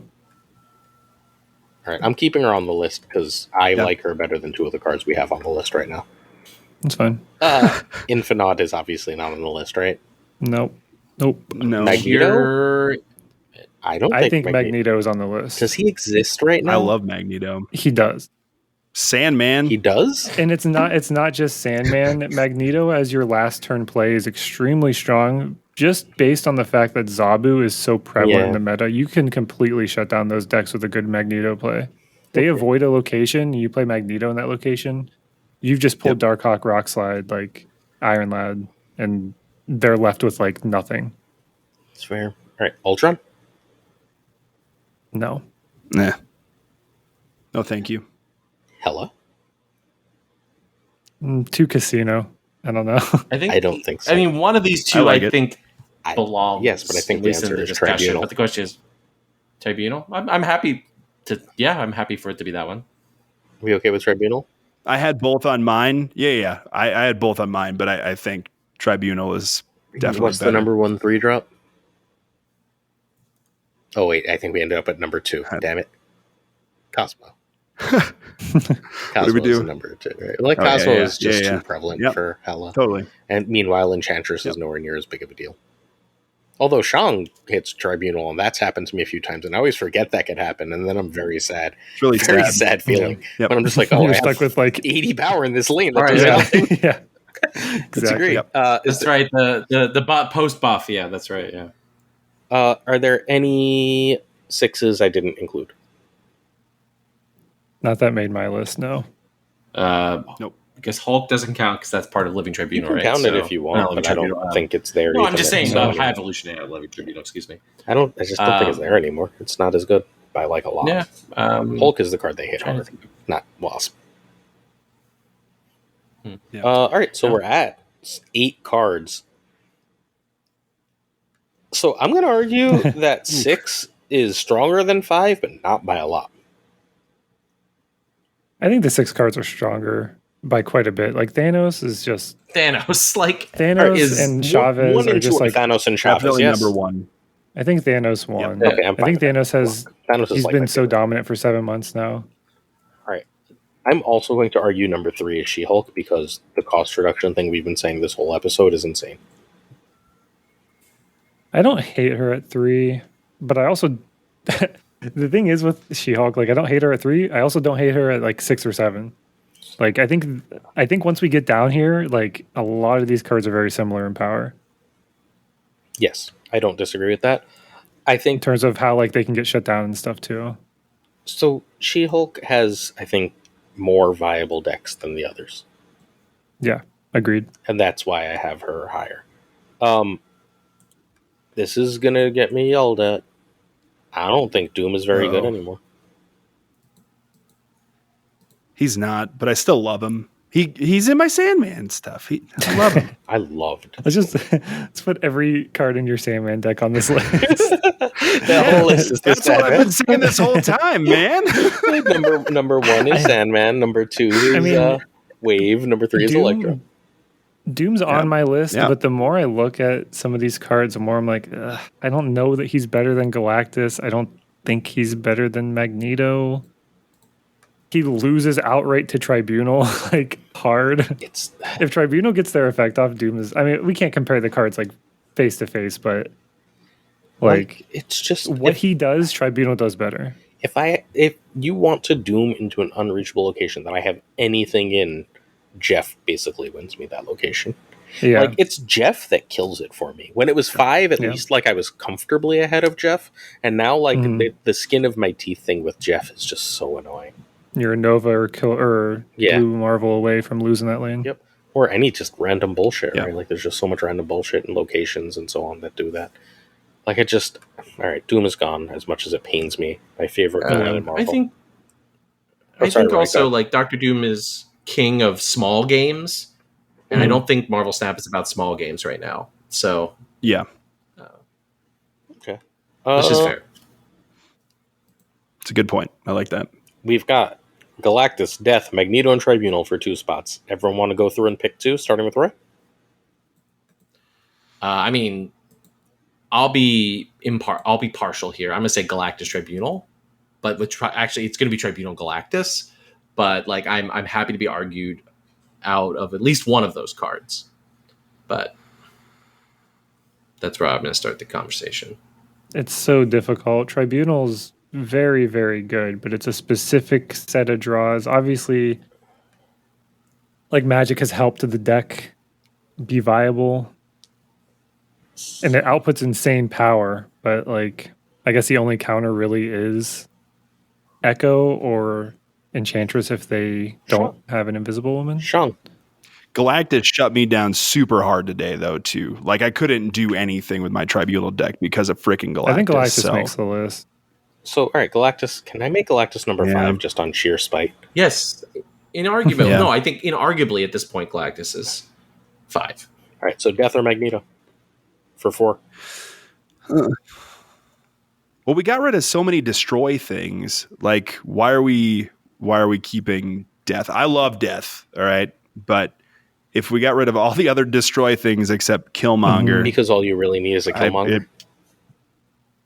Yeah, okay. There's a point. Death is like, destroy is always around as an archetype because Death exists as just a free 12 power potentially. Oh. Yeah. I think it's Death. It might have to be like Death. Magneto, As much as Magneto I love was Magneto, right, but I think it's Death. Yeah. Yeah. I think Galactus is better than Death, though. I don't. I think Galactus would be 4, but I straight up don't. I think Death is a better card than Galactus. I think the versatility of Death makes it. Actually, Galactus is really versatile now, too. Oh, hey. Yeah.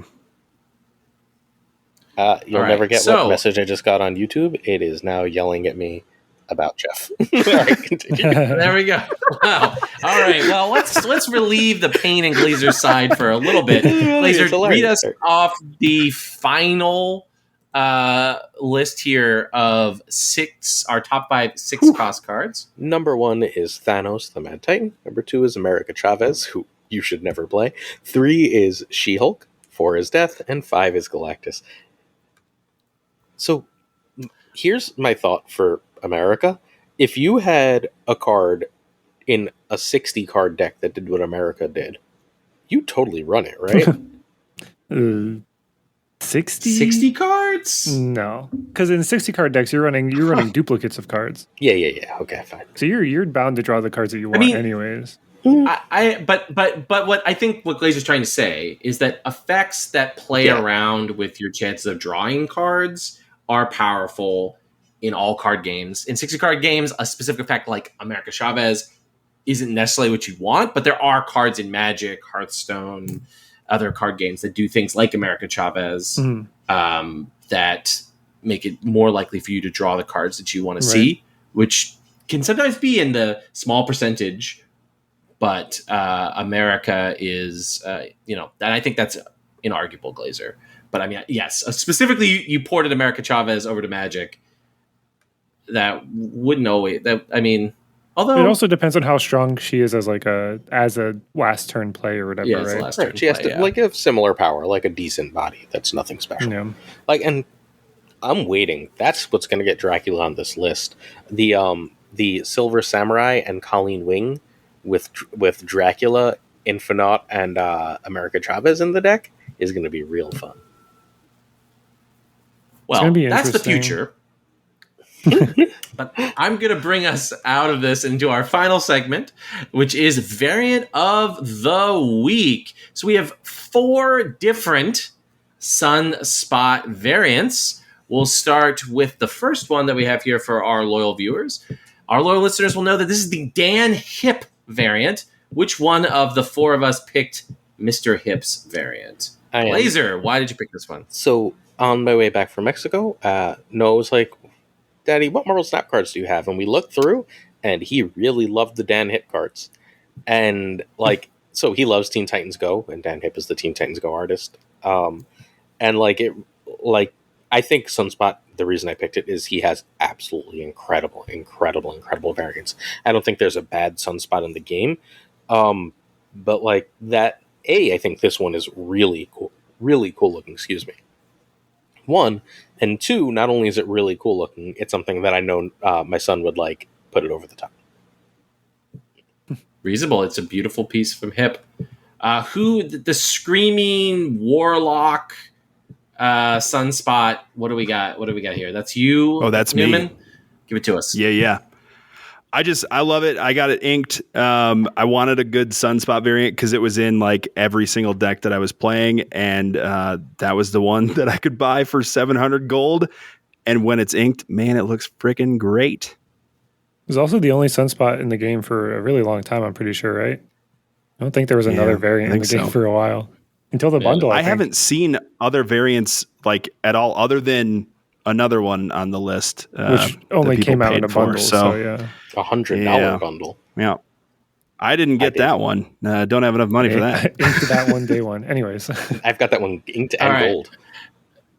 Oh, man. So I also spent the money on it and picked it, but we'll get to that. That's the last one here. So I guess, Paper, you picked the sort of sunspot in the sun variant here. Why'd you pick that one? Yeah, this is the Luca Claretti variant. I love all of their artwork. I'm a big anime fan, and a lot of their artwork is very anime inspired. I like stuff with a lot of motion and kind of like action. And Kim Jacinto is my favorite artist in the game for the same reason. Lots of action, lots of movement in their stuff. So I'm really excited for this sunspot to come out because I'm going to hopefully get it day one and get that thing inked because it looks really cool. And I picked the hot tub sunspot, and I did pay the $100 for it. I mean, who doesn't love hot tubs and sunspot? And I think it's just like it's adorable art. Like, it's just like I look at it and it brings me joy. And that's definitely why I picked it. And I originally picked that one. Yeah. See, there we go. Great minds think alike, Paper. All right. That brings us into the end of our show where we once again. Which one? Oh, no. Okay. Your Twitter is Paper LOL. Okay. Yeah. Okay. I feel better. Wow. What a way to just completely throw my transition. Sorry, right. Which I was actually doing a good job with the transition. I had stepped over one all episode. We're almost done. Right. Anyway, Roy, you're killing it. This is where Paper, sell us on your content. How are our loyal listeners and loyal viewers can become your loyal viewers? So if you've been listening to this episode at all, I have some interesting takes when it comes to certain cards and archetypes. I tend to do kind of off-meta decks for most of my deck highlights and breakdowns. I do extensive deck breakdowns on my YouTube channel every week, featuring decks that you probably aren't seeing in the meta too much, or cards that you don't really see highlighted too much. I'm coming out with a video about Silk this week, I think. And yeah, so if you want something that's a little bit different from what you're seeing from other creators, and you want a deck guide or a deck breakdown that's really intensive, I go through every single card one by one and kind of give you the ideas. And also I like to tell you guys, what you can swap for the other cards. I know a lot of people post decks and they're like, oh, this deck needs this, this, and this, and these are all Series 5 cards. So I'll give you the options of like, what, if you don't have this card, swap it for this, or like, this is what I've used in this slot. So yeah, you can find me over on YouTube at Paper Snap. So my turn to talk about you. So I think we've been lucky enough to have 4 card game geniuses on this podcast: Lambie, Educated Collins, W, and now Paper.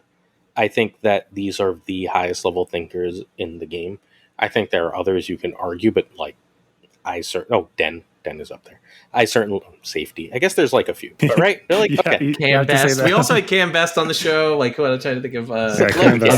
We've done real good here. So, okay. Paper belongs in the pantheon. Whatever that pantheon is, however big you make your Mount Rushmore. I hate that it's 4. I'm aware of that. Thank you, pedantic people. But Paper is in the pantheon of brilliant deck builders and card players, and what makes me happy is a lot of people that are in that pantheon have a style, right? That's very like by the book and very straightforward, and Paper is always interesting. There's always something different to see that like no one else is pushing Silk decks right now as a major thing. No one else was pushing that Doc Ock thing last season that like just was incredible. The only deck that had like a 90% win rate against bounce. It's not that he's in the pantheon, it's that he's in the pantheon and you can't find his spot in it anywhere else. You need to follow him. Like, it's very bluntly, it boggles my mind sometimes that this community doesn't recognize some of the like top tier talents, and like, welcome to Paper's content. Please go follow him. You will learn. Agreed. Can I add something really quick? Just so Paper, I'd heard your name before this, but when I found out I was going to be on here with you, I was like, oh, I gotta do some research. Your videos look freaking great. Like, you put so much time into them and they look really, really good. So if you want like in-depth explanations, my goodness, you know your stuff, man. I play this game way too much. I've played every single day since the first day I closed beta. I hope that I've learned something. It shows, man. I appreciate it, guys. That brings us to you, Newman. So tell us and our loyal listeners and viewers why they should become your loyal viewers. Yeah, hey, that's a tough one. So I obviously don't know nearly as much as Paper about stuff. I started doing the Marvel Snap stuff, attempting to grow my understanding of like deck building games and try to get good at something. But this is just a sell for my whole channel and the purpose of why I'm doing it. But I didn't start YouTube to become famous or to make Marvel Snap content. I started YouTube to make videos, as my name would indicate, for my kids someday to watch. Long story, but my mom passed away about 3 years ago, and your brain just starts going a little crazy when you become a parent. And I was like, I want something for my kids to be able to look back on and hear random stories and just nonsense. And so I don't play Marvel Snap as a authority on the game. I play it for fun so that I can share stories and talk about parenting and life and stuff like that. And hopefully get good, and maybe I can win an Infinity Conquest this year. This year. Yeah, no, this year. Well, maybe at some point. This year, by the time this episode airs, you will have done it. Don't stress it. Hey, that's the goal for tomorrow. But yeah, I put out a video at least every weekday. I make sure to include losses in there. I'm not trying to pretend that my decks win everything or that I'm the best player, but I have a good time and I talk about nonsense. So come hang out. You probably have the best beard in the community. Oh, yeah. No doubt. Thank you. I appreciate it. Real quick, you do have an awesome beard, my friend. Just remind our loyal listeners, and particularly listeners, because they can't see it, where they can find you. Sure. So you can find me on YouTube at FaThorNewman, spelled FaThor, like, Thor. And on Twitter /X, again, I'm FaThorNewman on there as well. My turn. So I spend more time watching Newman's videos than everyone else, by like a lot, because A, they're super long, but B, it feels like we're hanging out. Like, it feels like I'm just hanging out with a friend. You get to know him super well, and if you don't like him, you have no heart. Like you just don't, right? Like, he's just a super lovable, happy, fun person to be around, to talk to. Like, and sometimes he's like, I was salty in that video. And you're like, no, but that's not salt. What are you talking about? Like, your salt is sugar. Like, that's ridiculous. So, like, my salt is salt. Like pepper salt that you're snorting. But neither here nor there. It is, like, it's a pleasure to hang out with him. And watching his videos is hanging out with him. He doesn't have time to stream, but God, I wish he streamed. He'd be one of my very favorite streamers in the world. And watching his videos is probably the closest thing you're going to get to a really comforting cool stream. Aw. Thanks, man. I appreciate it. I will also say, I think my videos are pretty good if you want to fall asleep to something. just put me on. I don't really yell too much, You just enjoy. There's some ASMR in there. Absolutely. All right. Well, that brings us to the portion where I remind, once again, our loyal listeners and viewers that after they go out and follow our guests here, they should definitely check out our socials if they're not already, which is, of course, on what was once the Bird app, at SnapJudgeCast. We are, of course, the official podcasting partner of Marvel Snap Zone, where you can find us on their Discord. The link to that is in the YouTube description and the description of the episode on your friendly neighborhood podcatcher. Our email is snapjudgmentspodcast@gmail.com. We're on Mastodon at snapjudgments with an E at tabletop.vip. And most importantly, we are on YouTube at Snap Judgments Pod. Newman, thank you so much for joining us for this episode. For sure. Thanks for having me.